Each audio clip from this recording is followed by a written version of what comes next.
हो रहा है। देखिए, हमारा एक नैतिक उत्तरदायित्व इसलिए भी बनता है क्योंकि इस एसएससी एग्जाम के लिए जितने भी बच्चे तैयारी कर रहे हैं, तो हमसे सबसे ज़्यादा बच्चे पढ़ते हैं। एसएससी का सबसे ज़्यादा लाइव बच्चा कहीं पर है, तो वो यहाँ पर है। तो एक नैतिक उत्तरदायित्व यानी कि उन बहुत सारे बच्चों ने अपने भविष्य की उम्मीद वो किससे लगा रखी होगी? वो हमसे लगा रखी है। लेकिन दोस्त, जब हम पढ़ा रहे हैं और अगर कोई स्टूडेंट हमसे ये पूछ ले कि आप जो पढ़ा रहे हैं, क्या गारंटी है इस बात की कि एग्जाम में जितना अभी चल रहा है, कोई ट्रांसपेरेंसी नहीं है, कोई जवाबदेही नहीं है, बहुत सारी जितनी भी गड़बड़ी स्टूडेंट्स को फेस करनी पड़ रही है, क्या इस सब का जवाब भी तुम्हारे पास में है? तो मेरे दोस्त, अब तुमको कहना होगा कि अब और नहीं।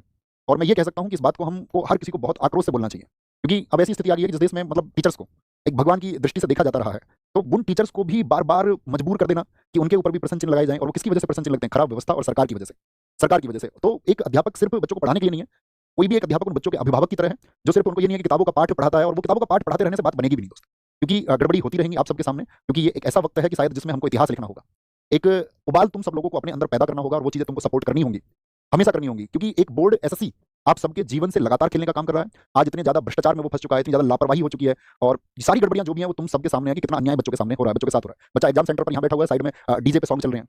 एक जगह तो सेंटर ऐसा बना दिया गया है, मुश्किल से 50 गज जगह होगी, उसके चारों तरफ कूड़े का ढेर है। आज ही सुबह आपका सिलेक्शन पोस्ट के एग्जाम में जो आपका गुड़गांव की एक लैब है, ठीक है, उसको मतलब एकदम से वहां पर पाया गया है कि वहां पर हैकिंग हो रही है। तो ये जो एडिक्विटी है, इसका सिस्टम ऐसा है कि जिसको बहुत आसानी से हैक कर लिया जा रहा है। दिल्ली में आपका पवन गंगा एक लैब है, उसको आज वहां पर हैकिंग पकड़ी गई है, ठीक है, उसको रेस्ट्रिकेट करके नए 3 सेंटर्स बना रहे हैं। तो बच्चों क्या बेवकूफ समझ रहे हो? ऐसे किसी व्यक्ति के हाथ में जिम्मेदारी दे दोगे कि जिसका सिस्टम कोई भी हैक कर सकता है, तो क्या जो बच्चा वर्षों तक मेहनत कर रहा है, जो लगातार मेहनत कर रहा है, वो मेहनत इस बात के लिए कर रहा है कि उसकी मेहनत को कोई हैक कर ले? कैसे लिए तुम सब मेहनत करते हो? तुम मुझे बताओ कि जो जो आपका कोई बच्चा अपना घंटे 2 घंटे 3 घंटे की परीक्षा के लिए वो वर्ष 2 वर्ष और 3 वर्ष तैयारी कर रहा है, और उसको फिर बाद में पता चलता है कि यार जो सिस्टम इसको ऑर्गेनाइज कर रहा है वो कोई ऑर्गेनाइज सिस्टम है ही नहीं, एक भ्रष्ट संस्था है। एडिक्विटी जो साथी आपका बैन हो चुकी पहले, उसी को तुम फिर से टेंडर दे दोगे, इस बात के लिए टेंडर दे दोगे कि भाई ये कम खर्चे में एग्जाम ऑर्गेनाइज करा लेगी। तो ऐसे कल को कोई बच्चा खड़ा हो जाएगा स्टूडेंट्स में से, कहेगा कि यार ये रोजगार मुझे ही दे दो तुम। क्यों नहीं ऐसा करते? मोदी जी, ये रोजगार इस बच्चे को दे दो और ये बच्चा ये काम करेगा, ये सेंटर चलाएगा। क्योंकि होनी तो गड़बड़ी है एट द लास्ट, तो उस बच्चे के द्वारा बनाए गए सिस्टम में कोई गड़बड़ी हो जाएगी, तो उससे अच्छा है कि फिर को 4 लोग आएंगे, भैया हम तो एकदम से 10-10 रुपए में पेपर करा देंगे, कोई बोलेगा हम ये 5-5 रुपए में पेपर करा देंगे। तो तुम क्या बच्चों से पैसे लेते नहीं हो? आप बच्चे से हर एक स्टेप पर पैसा लेते हो। बच्चा कभी उस एक चीज का विरोध ही नहीं करता कि मेरी फीस इतनी ली जा रही है या आप कोई फीस बढ़ाएंगे, उसको कोई विरोध करने का मतलब नहीं, वो देता है, उसको जानता है कि यार सिस्टम में पैसा लगता है, ऑर्गेनाइज होने में पैसे लगते हैं। लेकिन जब आप उसके पैसे का दुरुपयोग करोगे और उस दुरुपयोग को करके आप उसके जीवन को प्रभावित करोगे, और ऐसा जीवन उसका प्रभावित करोगे कि वर्षों 10 वर्ष जो उसने मेहनत की है, उसका जो नतीजा है वो उसको शून्य मिलेगा। आपके सामने आपने देखा होगा अक्सर, पिछले वर्षों से आप देख रहे हैं कि पेपर लीक की खबरें आती हैं।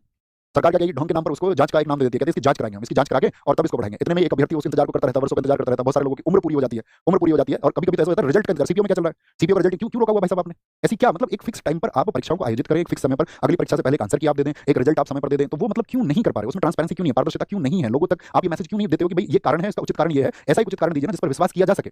जितनी भी धांधलियां हैं, जितनी भी भर्तियों में देरी है, जितने भी पद गायब हो रहे हैं, जितनी भी पारदर्शिता की कमी है, ये अब कॉमन बातें हो चुकी हैं इस देश में, कॉमन बातें हो चुकी हैं। और नेता अपने एसी के कमरे में बैठ करके ठहाके मार रहे हैं, हंस रहे हैं। एक बच्चा घर में बैठ करके अपने सपनों को कुचल करके रो रहा है, और ये लोग वहां संसद में बैठ करके मतलब मस्खरी करते हैं एक दूसरे पर ये। और ये छात्र वर्ग है, ये जवान वर्ग है, जो इस देश की नेताओं के द्वारा जो या सिस्टम के द्वारा या खराब अधिकारियों के द्वारा, भ्रष्ट अधिकारियों के द्वारा जो टेढ़ी रीढ़ की जा रही है, उसको हम सीधा करेंगे और मिलकर करेंगे।